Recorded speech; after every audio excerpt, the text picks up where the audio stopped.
This quick presentation will talk about referrals and daily reviews and some of the paperwork associated with these processes. Critical care is a place for patients with potentially reversible conditions who may benefit from more detailed observation and invasive treatments. We know that delayed referral and admission for the patient can lead to worse outcomes. So the referral review process and documentation is very important to allow their suitability for ICU admission to be assessed. We have a proforma that needs to be completed for each ICU referral that is seen, and this can be found in a number of places. It can be found on the ITU doctor login on the iDrive.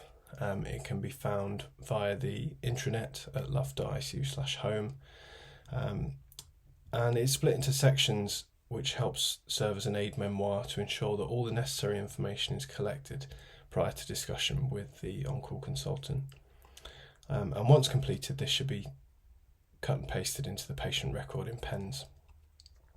The first box is simply basic information such as who has referred the patient, where they are, and which consultant they are currently under.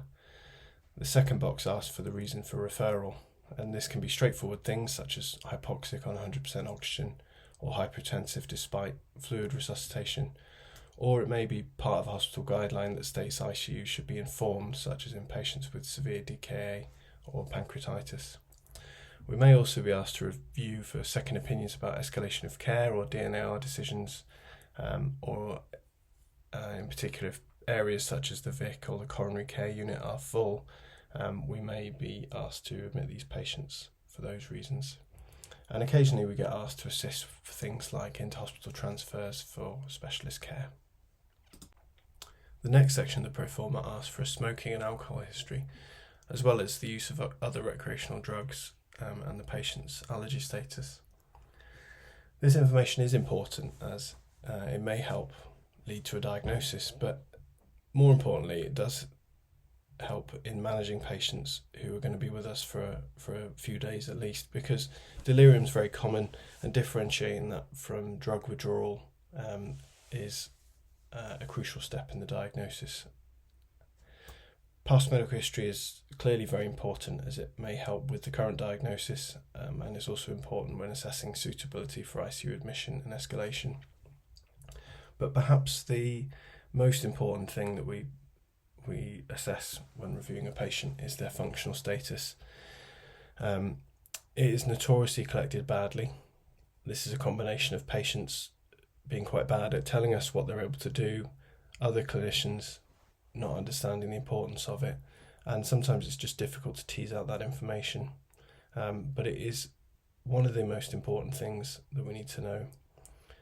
So in particular, we want to know about how far the patient can walk before getting short of breath or having to stop and rest, what speed they're walking, can they climb a flight of stairs, are they able to do their own housework, can they wash and dress themselves. People find it difficult to express distances, so you can ask if they can walk the length of a football pitch, for example, which is about 100 metres. And we use this information to assess the patient's physiological reserve to see whether, when this is challenged by critical illness, organ support has the potential to improve their outcome. And there's lots of ways this information can be gathered. You can gather it from the patient themselves, from their family, from their medical record and PENS notes, from clinic letters, from EDMS and older notes, e-exchange for GP notes. If there is limited information available, it might be necessary to phone family to get that information. And sometimes this information can be found buried within the notes by reading entries from the therapists, like physiotherapy. The next section asks for relevant history leading to the current referral, what the current problems are and what the outstanding issues are. It also asks you to document your examination findings, including observations such as heart rate, blood pressure, respiratory rate, etc., and investigation results. Sometimes you might be referred a patient before these investigations have been done, or the result available, or sometimes certain investigations won't have been sent at all.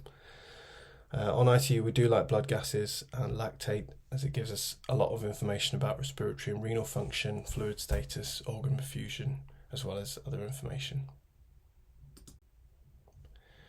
Once you've collected this information, ideally have a think about what you think the problem is, whether the patient's responded to current treatment, what level of support the patient needs, and whether you think the patient is a candidate for critical care and what the treatment options might be if they were admitted. You must discuss all referrals with the on-call consultant or senior fellow, and you should record who you spoke to and what the decision was, for example, whether to admit or not, or review later. In general, the outcome of every referral will fall into one of three categories. So this may be admit, does not need ITU, or is not appropriate for ICU admission.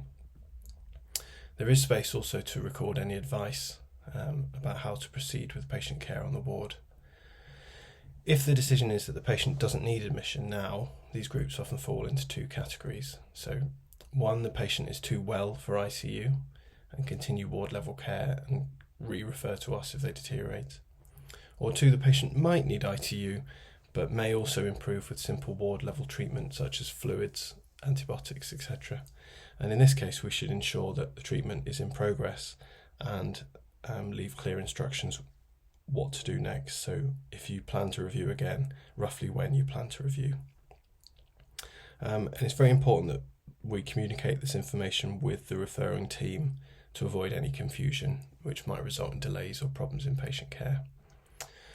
And it's also important to keep the patient informed if they have capacity. They may not want to be admitted to intensive care, or alternatively, if we've decided that we don't think that admission to ICU is in their best interests, we must let them know. If the patients are borderline and the risk-benefit balance is less clear-cut, then it's also important to discuss with them what they would want. And if the patient lacks capacity, then we should be having these discussions with their family.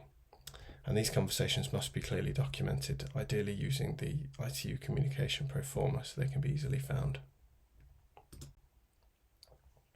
In terms of daily review, each patient should have a review every day. So speak to the bedside nurse and identify what issues they're concerned about. Review the patient's history and clinical notes for input from visiting teams or other team members, such as dietitians, physios. Look at the documentation, such as the OBS chart, the fluid balance, etc. Review the drug chart, the recent blood tests and radiology investigations, and examine the patient as is clinically indicated.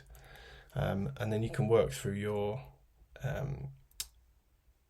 whatever form of checklist you want to use, whether you just do an ABC approach or a fast hugs in bed approach, which is feeding, fluids, analgesia, sedation, thromboprophylaxis, head-up position, ulcer prophylaxis, glycemic control, spontaneous breathing trial, bowel care, indwelling catheter removal and de-escalation of antibiotics. And each of those things should be considered for every patient every day.